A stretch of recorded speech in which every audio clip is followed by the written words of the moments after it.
Hey everyone, welcome back to another video. As you've seen by the title and thumbnail, today's topic is going to be pretty controversial, maybe my most controversial video of the year. I'm a little bit scared to be posting this, but today we'll be talking about groups that I think flopped in 2022. Now, there's a lot to unpack in that sentence, so let me explain myself a little bit. When I say flop, I'm referring to instances where I feel like groups weren't as successful as they could have or should have been this year. And that's in terms of things like popularity, music charts, promotions, and I'm gonna say the word, sales. I know people are going to think I'm using this video to send hate towards groups I don't like, but this isn't going to be about my personal opinions on groups and their music. It's only about how well they did in terms of their actual success. If you don't believe me, looking at the list I'm including here, most of the groups I'll be talking about are actually on my stan list, so don't think my faves are immune or anything like that. But at the end of the day, it's up to you to believe whether or not I'm being malicious. In each section, I'll cover a different group and explain why I feel like they flopped in 2022, giving my thoughts and analysis on what went wrong.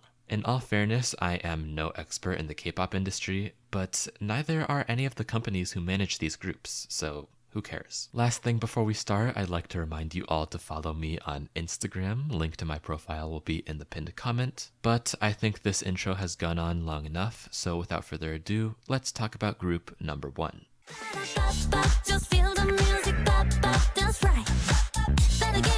VIVIZ are a group who I don't think ever really took off the way people were thinking they would. As we all know, VIVIZ is a 3-member group that consists of former GFriend members, and coming into 2022, people were still absolutely furious about the way GFriend disbanded. The sudden disbandment of a group that basically everyone thought would stick around as long as, say, Girls' Generation or Big Bang, simply due to how much the members seemed to want to continue working together, coming so soon after their company was acquired by HYBE, the richest K-pop company of all time. People were quick to start the narrative that GFriend were robbed of their future in the industry, and were crying out for the members to reunite in some way, shape, or form. And then, these people got their wish when the debut of VIVIZ was announced. Though only half the members would be in the group when BPM Entertainment announced that Eunha, Sinbi, and Eunji would be creating a trio, the press surrounding the story blew up online. Rarely does it seem like idols get a serious second chance in the industry, and everybody was clamoring about how impactful and groundbreaking VIVIZ would become. So pre-debut, it felt like VIVIZ had so much hype and support behind them. And then, all of this hype basically vanished into thin air. When VIVIZ debuted with Bop Bop back on February 9th, its reception was lukewarm at best. Many people, myself included, thought the song was fun and catchy, but it was also painfully forgettable, especially being in the middle of such iconic debuts like Kepler's Wadada and Lesserafim's Fearless. Bop Bop didn't catch people's attention or get people talking about it the way most of us thought it would, and that shows with the song peaking at only number 102 on the I-dle Digital Weekly chart. Like, that means that it was only the 102nd most popular song in Korea at its peak performance, and that popularity only lasted for a week. So, when VIVIZ failed to meet the expectations that people had of them, their relevance took a pretty bad hit. It didn't help that their company decided to send them on Queendom 2, considering the survival show literally did not help any of the careers of any of the groups involved. During the 3 months that the show was airing, Queendom 2 never even cracked the top 40 when it came to viewership in Korea, and the people who did watch the show were basically only K-pop stans, so VIVIZ weren't really introducing themselves to anyone new. In addition to this, VIVIZ were undeniably edited to be the villains of the 6 groups involved, and this resulted in the members, especially Sinbi, becoming the stars of ginormous hate trains online, after Mnet edited the show to make it seem like VIVIZ had beef with groups like Loona and Kepler, who had larger and more passionate fan bases. So while BPM Entertainment thought Queendom 2 would be an opportunity for VIVIZ to gain more fans and showcase their talents, in reality, all the program did for them was make them lose momentum with the public and become one of the most hated groups of 2022. Not a very good choice in hindsight. The final chapter of this section surrounds their summer comeback titled Love Aid and their project release with the Universe app titled Rum Pum Pum, both of which were not only good songs in my opinion, but also big upgrades in terms of musical quality. I feel like where Bop Bop was generic and bland, Love Aid and Rum Pum Pum were full of character and charisma, but despite this, neither of them really made any noise. Love Aid charted even worse than Bop Bop domestically, and international fans did not give a single care about either of these songs, which is apparent when you see that they both have significantly less views on YouTube and streams on Spotify than Bop Bop. So even though the success of VIVIZ's debut was mediocre at best, everything that they put out after that did even worse, which is not a good look for idols that used to rival the likes of TWICE and Blackpink. Of course, there's always the chance for them to gain momentum in the future, and I think they deserve it considering I like their music quite a bit. But the trajectory of their careers in 2022 was really disheartening, and I worry that their debut era was their only chance to really push into the mainstream, and that chance may be gone by now.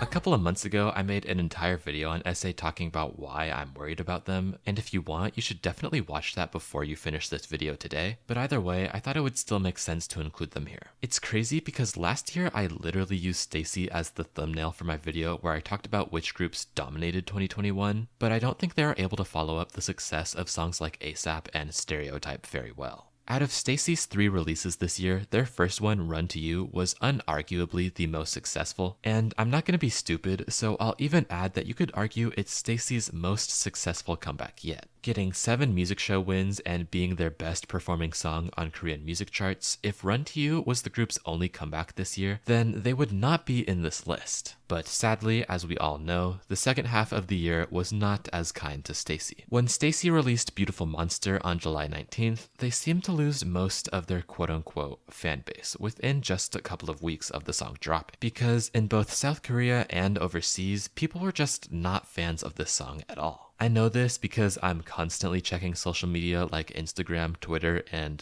occasionally Reddit as well. And when I tell you, you could not escape the think pieces saying that StayC had fell off for months, I am not exaggerating in the slightest. Since Beautiful Monster was a different genre of music than StayC typically put out, a lot of former Swifts just weren't willing to sit through an era that they didn't enjoy. People were used to the bubblegum pop style of ASAP, Stereotype, and Run to You, so they weren't as receptive to the emotional and more serious tone of music. You can look on any music platform and see that despite being the most recent Korean release, Beautiful Monster isn't their most popular song anymore. Some people will bring up that the Beautiful Monster album, We Need Love, sold more copies than any of their previous ones to try and discredit my argument, but in retaliation, I'd bring up that We Need Love only sold around 10,000 more copies than Run to You's album. And if StayC were actually continuing their momentum and success, shouldn't the increase in sales be more noticeable? Because if the era only brought in new fans and kept all of their previous ones, the increase in sales should be at least around like 50k. So the only 10k increase tells me that the era didn't bring in that many more fans and pushed away quite a few too. To make a comparison, some of the rookie girl groups this year have albums that doubled or tripled their previous sales, even if they're not from a Big Four company. And while We Need Love still sold a lot, 250,000 copies is nothing to laugh at. Their growth just doesn't match up to other, more dominating groups. In addition, I'd also like to add that Beautiful Monster only got 1 music show win, and that win came from The Show, which is the least prestigious out of the 6 major music shows. So overall, this era just did not match up to the group's previous work, which is not a good foundation for them in the future. Finally, StayC also recently made a Japanese debut with the song Poppy, and while I am addicted to the song, it honestly might be my favorite title track of theirs, Poppy isn't making any noticeable achievements either.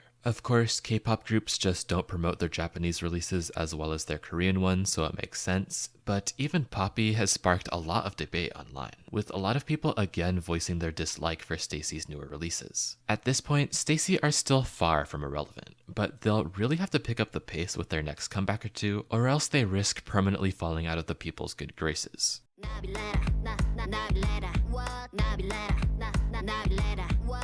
I know the most recent news about Hyuna is about her breakup with Dawn, but I want to preface this section by saying I'm not going to say her breakup is a reason she flopped in 2022. I'm not a monster, okay? I'm not even going to mention it beyond this point. I just felt like I should preface that, and I want everyone to know I'm not making fun of her personal life in any way. But anyways, when specifically looking at her career, Hyuna's 2022 was anything but ideal. In basically every other year where Hyuna was active, her singles got a decent amount of mainstream attention and worldwide support. Even in 2021, her song I'm Not Cool charted considerably well and kept her in the forefront of the K-pop scene. But the same cannot be said for her 2022 comeback titled Nabalera. While I'm Not Cool peaked at number 9 on the Gaon Digital Weekly chart, Nabalera peaked at number 147.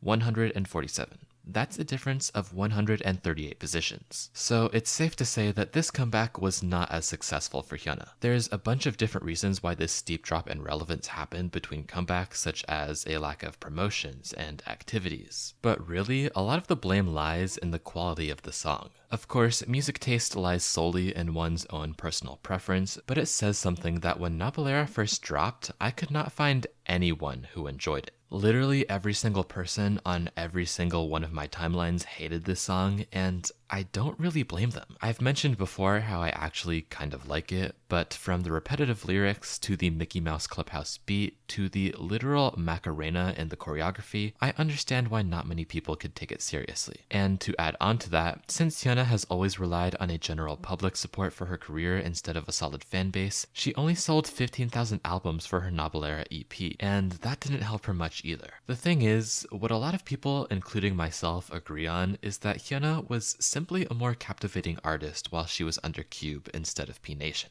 As a Cube soloist, she released hit after hit with songs like Bubble Pop, Lip and Hip, Bebe, and Roll Deep, with her solo songs under P Nation just not having that same charm to them. While Hyuna's discography under Cube stays timeless no matter how many years pass, I don't think we'll be seeing many people stream Flower Shower or Nabalera in, say, 10 years. Thankfully, most people blame their dislike of Hyuna's recent music on their company instead of Hyuna herself, and she recently departed from P Nation after not renewing her contract, so if she continues to make music in the future, hopefully it'll be better.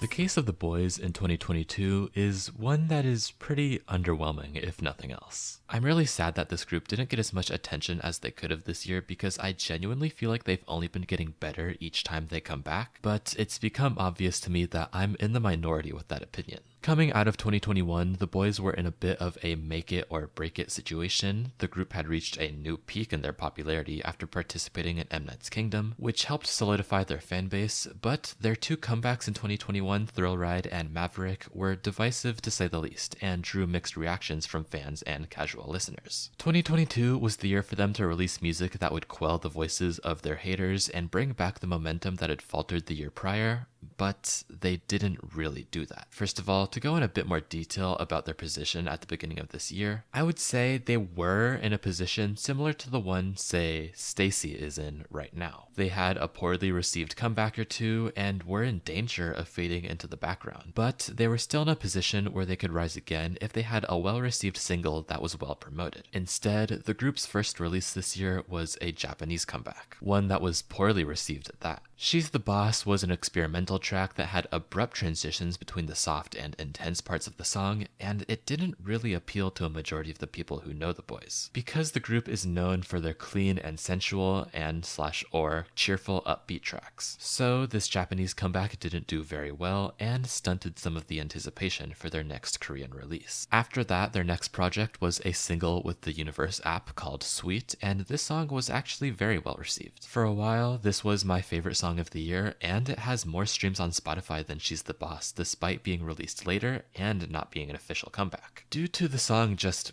being good. If you haven't listened to Sweet yet, I highly recommend doing so. And so, this release calmed a lot of the upset fans and was a step in the right direction for the group. Unfortunately, when the Boyz did eventually have their next Korean comeback, it was once again met with mixed reviews. Whisper was dropped on August 16th, and above all else was called underwhelming compared to the group's previous works like Reveal and The Stealer. Though their core fanbase continued to support the Boyz and got them multiple music show awards for Whisper, for many of their less dedicated fans, this was their third comeback in a row that they didn't enjoy, and after 3 strikes, a lot of them ended up dropping the group completely. The album that accompanied Whisper, titled Be Aware, actually saw a drop in sales compared to the Thrill Ride and Maverick albums, and overall, the group definitely seems to be on a downward trajectory, with Whisper charting worse and having less streams than the group is used to on music platforms. I don't see as many people talking about them nowadays, and despite me personally enjoying Whisper, a lot of people I know hate it. it. At this point, I would definitely say the Boyz should return to releasing songs like Reveal because that was when they were at their most relevant, but at this point, it might be too late. Of course, the Boyz are in my top 3 favorite boy groups, so I hope this isn't the case, but I don't know if their company is competent enough to put them back in the ring. Only time will tell.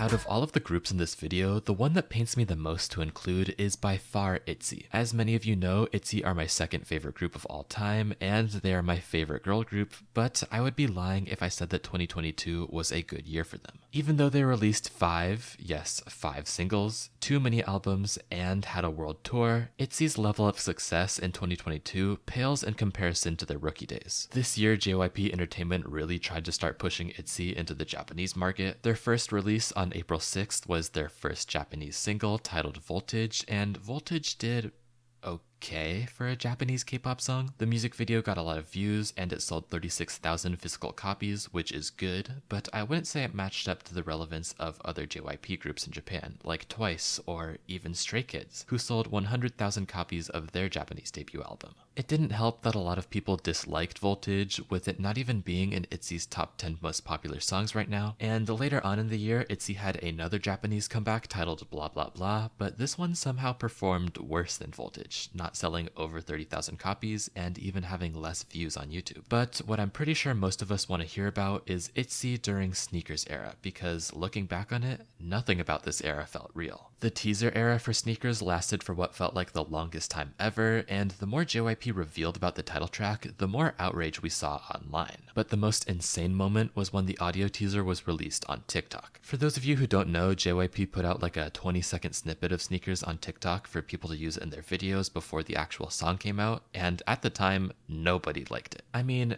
people thought it was a joke. People literally thought it was satire and that the song was so obviously bad that JYP must have been tricking us into thinking that the title track was Sneakers, and they were hiding the true title until the day of release. Is that not crazy? People genuinely bought the narrative that there was a secret second title track because they felt like Sneakers was too bad to actually be a real ITZY song. Unfortunately for all of those people, there was no trick. Sneakers was the real title track, and on the day of release, people went insane. Sneakers has infamously become one of the most hated K-pop songs of all time, and outside of Korea, it did not do well. Sneakers currently has around 50 million streams on Spotify, which is not bad in of itself. It's actually really good, but compared to their previous releases, not so much. Loco has almost 200 million streams, and Wannabe has almost 300 million. And since most songs get the most streams in the first few months of their release, Sneakers should have around like 100 million. But because so many people don't like it, not many people went out of their way to listen to it. People called Sneakers generic, corny, boring, uninspired, basically everything negative you could ever imagine.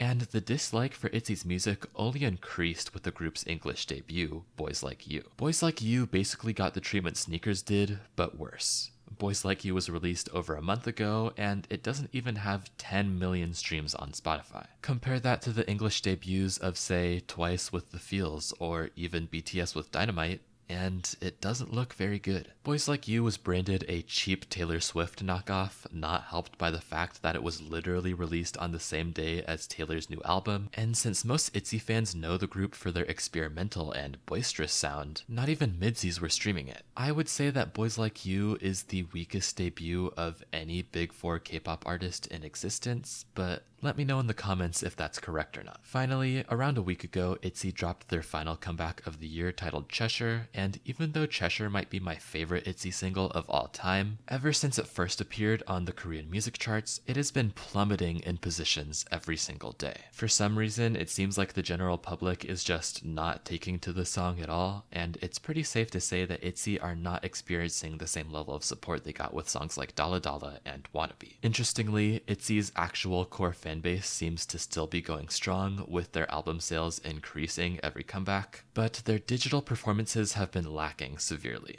Sneakers did chart okay in Korea, mainly because of how well JYP marketed ITZY during that era, but that domestic success has not translated to Cheshire. Overall, this year, ITZY's music has only gotten them so much more hate than they used to get, and despite their best efforts, their careers are not at the same place they were during their first 2 years. And that concludes this video. Thank you all so much for watching, and I hope you enjoyed. If you did enjoy, consider leaving a like or even subscribing, and if you want to know when I upload next, please click that notification bell too. Before we go, I'd like to thank all of our channel members, OPJin ITZY, Woo Twice Tees, Dog, Zeus112, Jackie, ZVH, Soda Scribbles, Shiny, Mizu Monorovie, Fixon Jung, Cassie, Gav, Chili's Cafe, Ale, Che, 97th Heaven, Frosty Plays, Julian Zalazar, Alpha Fox, Edgy Does Things, Namjoon's Lost AirPods, Kaylin Caster, Flo099, Woo Youngie, Melty, Kieran Johnston, Fraugo Bobo, Sunmi Shine, Julia Peterson, Stay22, Damien J,